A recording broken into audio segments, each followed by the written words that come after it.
What's up mga guys, no? Nagbabalik tayo guys. So ayan guys, palabas na tayo guys. So mamaya pala guys, manonood tayo ng sine guys. Ayan guys, no. Punta ako sa Pilipinas.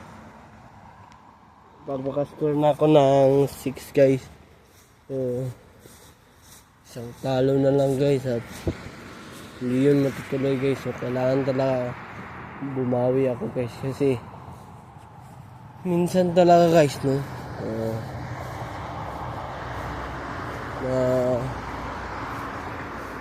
hindi talaga maiwasan.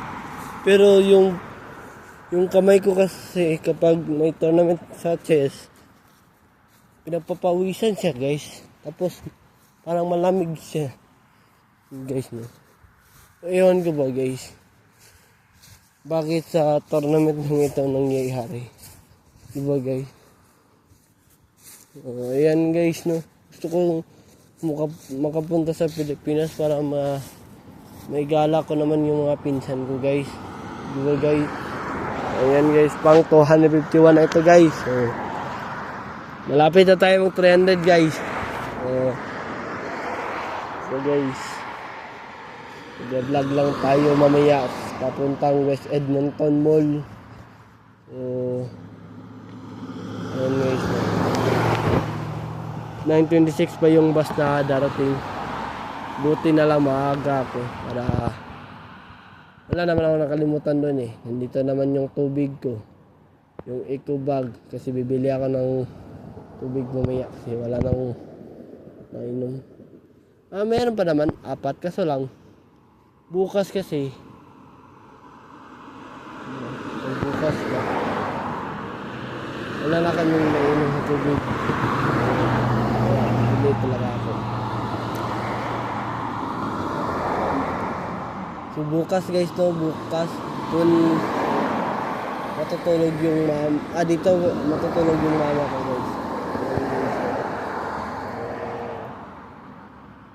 Namimiss ko na yung magbike guys, no? Namiss ko na yung bike ko sa Pilipinas guys.